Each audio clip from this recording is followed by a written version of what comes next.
มเด็จพระพุทธโฆษาจารย์ประยุทธ์โตกล่าวว่าบุญคือเครื่องชำระสันดานเป็นความดีกุศลและความสุขอันหมายถึงความประพฤติชอบทางกายวาจาและใจในกุศลธรรมการชำระใจให้บริสุทธิ์สะอาดขั้นแรกต้องชำระกิเลสที่สิ่งปรุงแต่งในสันดานของธรรมชาติมนุษย์หมดก่อนอันดับแรกนั่นก็คือความขี้จิตรณีทีเหนียวมัจฉริยะนะเพราะคนเฮาถูกความมัจฉริยะเนี่ยเข้าครอบงำจิตใจแล้วก็เหมือนเป็นยางเหนียวที่เกาะกลุ่มจิตใจบ่ฮือใสสะอาดอยู่ร่ำไปมาจะชำระจิตใจคือสะอาดได้ก็เพราะว่าเพราะต้องการของปรุงแต่ง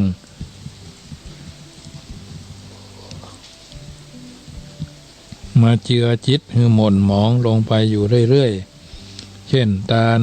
เมื่อชำระของล้างจิตคือมีความตระหนี่ก็คือการให้ท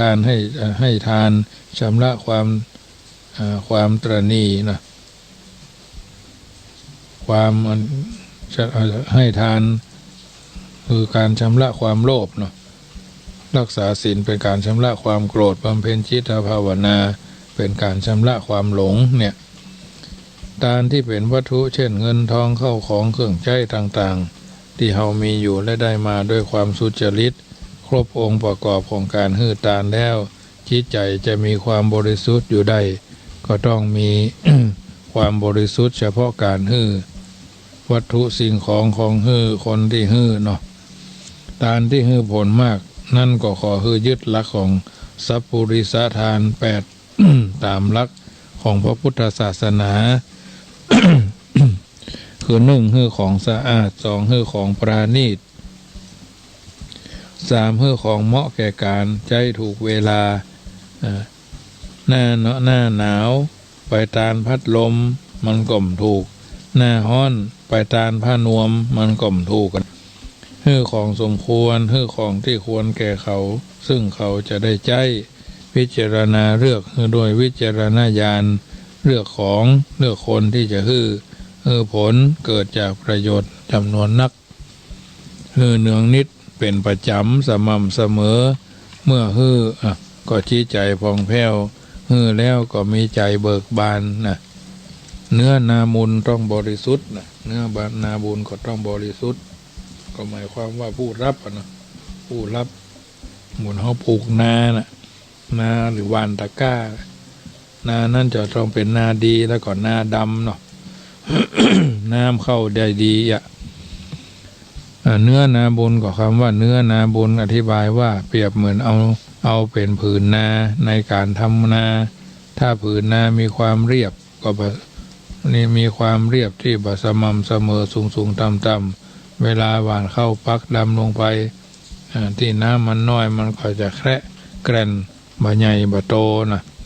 การให้ทานก็เหมือนกันตัวบุคคลที่เป็นผู้รับมีเงื่อนไขสำคัญที่สุดแม้วัตถุทานที่มีความบริสุทธิ์เพียงใดหรือเจตนาทั้งก่อนและขณะก็ทำให้ทานนั้นบ่ดีแล้วดีแค่ไหนถ้าผู้รับทานเป็นผู้ที่บ่เหมาะสมความบริสุทธิ์ในจิตใจที่แท้ก็บ่เกิดรังจะเกิดความเสียดายภายหลังแก่ผู้ทำทานให้เท่าอันคำว่าทำบุญอย่าถามพระหรือตักบาตรอย่าเลือกพระเห็นทีจะใจบ่ได้ในสมัยนี้ลองเปรียบเทียบดูพระสมัยพุทธกาลมีความบริสุทธิ์มากเพราะจุดมุ่งหมายของการบวชท่านมุ่งที่จะหนีให้พ้นจากวัฏสงสารมุ่งทำมรรคทำผลทำนิพพานแจ้งนะแจ้งอย่างเดียวอย่างอื่นบ่สนแต่สมัยนี้มีพระเจ้าพระสงฆ์มีจำนวนนักที่บ่ได้มีจุดมุ่งหมายเหมือนครั้งพุทธกาลเพราะมักถือมาบวชด้วยคติ4บวชประเพณีบวชเพื่อหนีทหารบวชเพื่อผ่านเข้าสุขบวชเพื่อสนุกตามเปื้อนประเภทอกหักลักลอยคอยงานหรือว่าสังขารเสื่อมมหูจะไปทางใดเนาะ ก็ไปบวชดีกว่าอยู่โดยสบายโดยบ่สนใจพระธรรมวินัยคิดเพียงนี้ผ้าเหลืองห่มกายร่างกายก็นึกว่าตนเองเป็นพระเต็มขั้นเสร็จแล้วอย่างนี้นะก็ต้องพยายามหลีกเลี่ยงการเลือกที่จะให้พระผู้รับที่ต้องพิจารณาให้ดีๆเสียก่อน หากเป็นพระ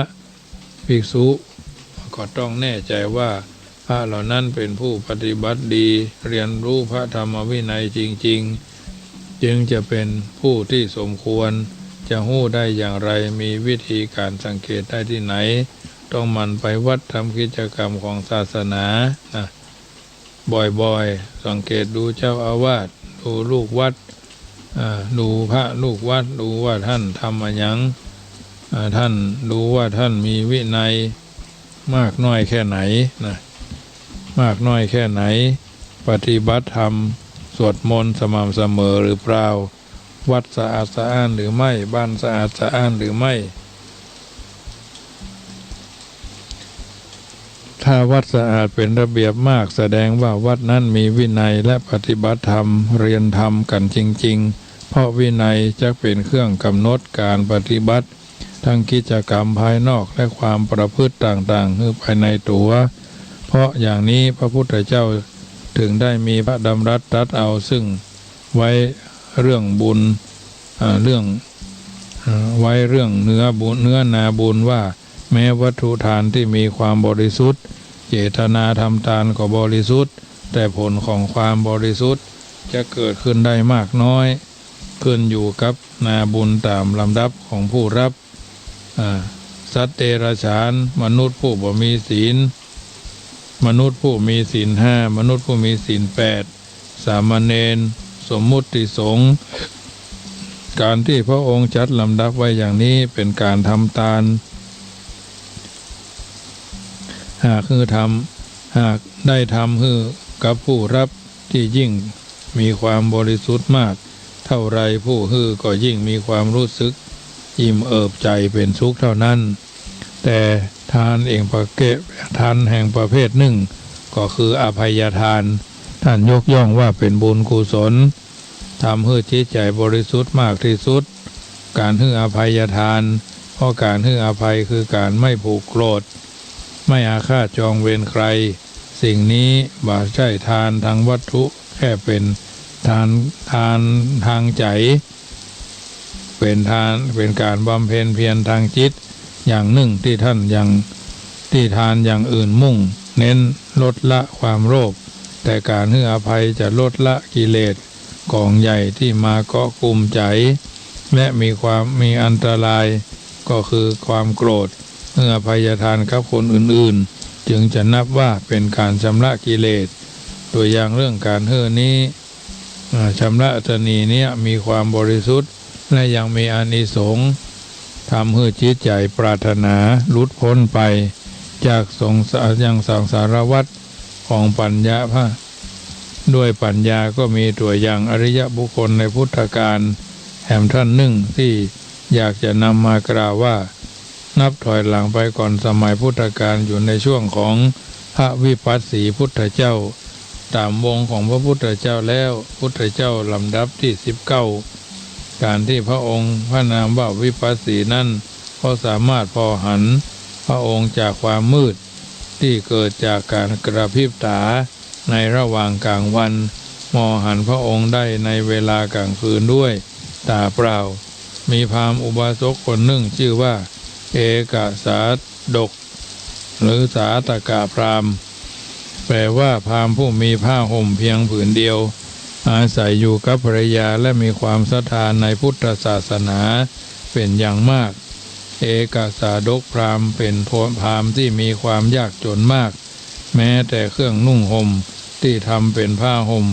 ไว้นอนในตอนกลางคืนก็มีเพียงผืนเดียวและต้องใช้ผ้าร่วมกันตอนที่ต้องออกไปข้างนอกเอามาห่มคลุมกายโดยเวลาฝนตกพราหมณ์ผู้นี้ต้องรีบวิ่งกลับบ้านอย่างเร่งร้อนทุรักทุเรทุกครั้งด้วยความกลัวว่าผ้าจะเปียกวันหนึ่งฝนตกก็เกิดตกลงมาโดยบ่คาดฝัน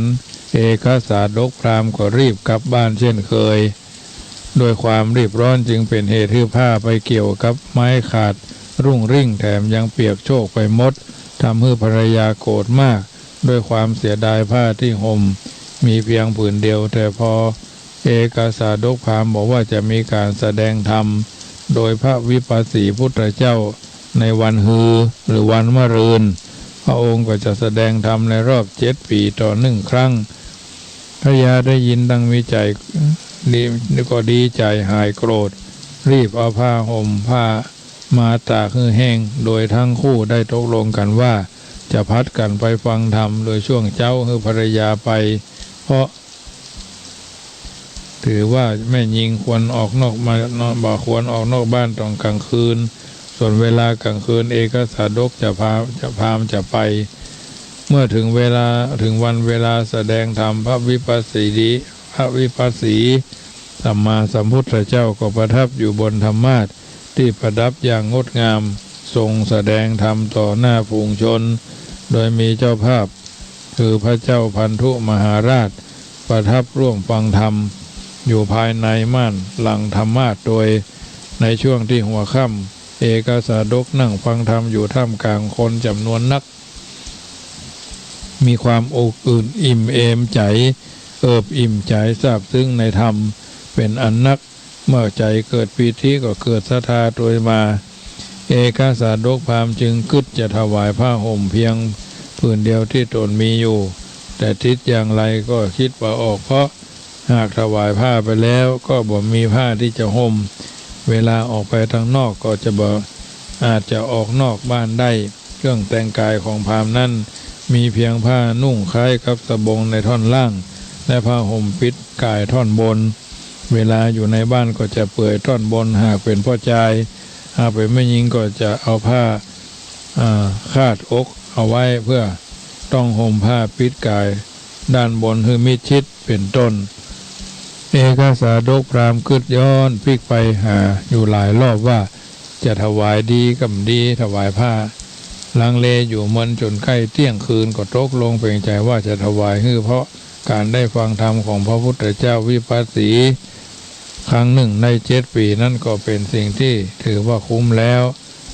เอกสาดกพราหมณ์นำเพียงผ้าผืนเดียว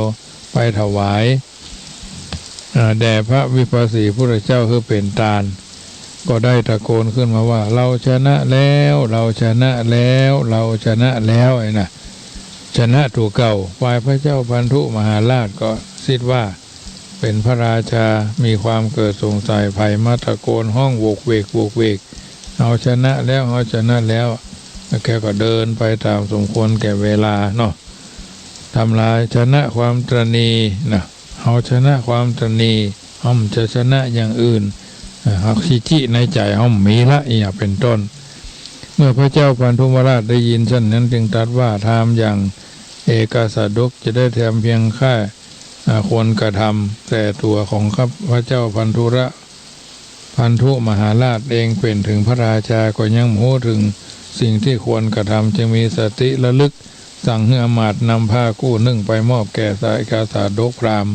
แต่เมื่อเอกสาดกพราหมณ์ได้รับผ้ามาแล้วก็กลับคิดว่าที่ตนเองได้นั่งอยู่ในลานธรรมนั้น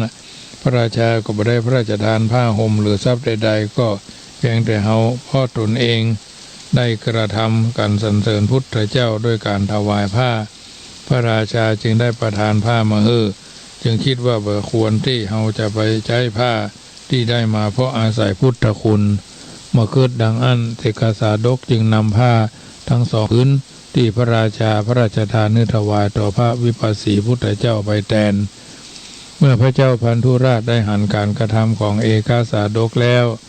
เอกสาดกพราหมณ์แล้วได้พระราชทานผ้าใหม่แก่พราหมณ์ไปแถม1 คู่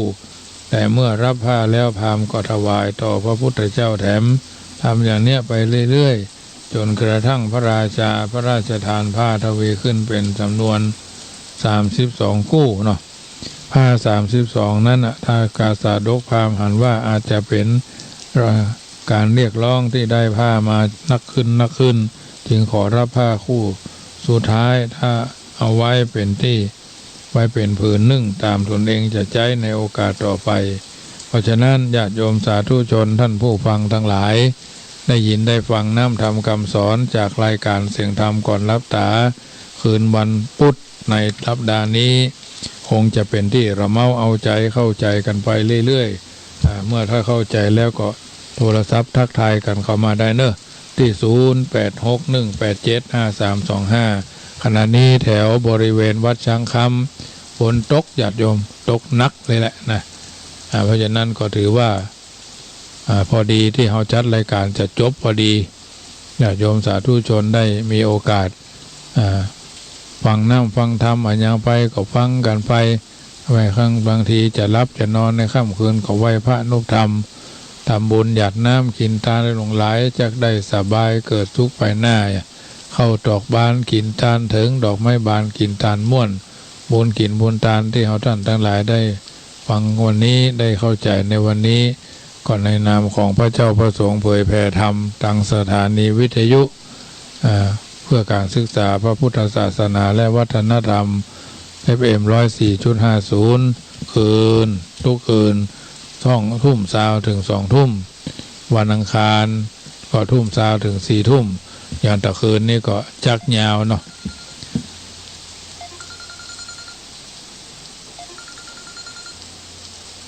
เจริญพร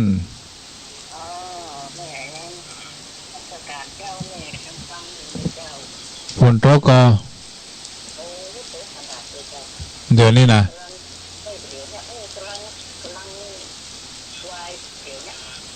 อันนี้ก็ตกยุดนี่ถ้าจะมา5 โมงมาละเอา11 โมงป่ายนี่เอากำแดดมาแถมแล้วก็เดี๋ยวลงหำเหมาะ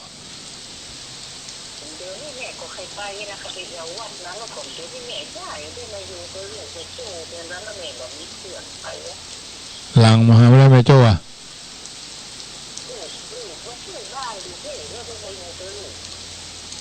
แต่ก่อนนี่อยู่เขาเอางานว่าเนาะอยู่ใกล้ที่ทำงานวันหน้านะเขาแม่ได้ไปในประจังเขาไว้ว่าถ้าถูกเขาไปว่าจังแม่เคยไปน้องมันเคยหันก็ปวดหัวเนี่ยประมาณสัก10 วันเนาะเดี๋ยวแม่ก็เคยหันมาแม่ก็มาหันท่านก็ไม่เจอนะนู่นไปวัดขวบพญามังลายวันนั้นไม่ได้ไปเนาะ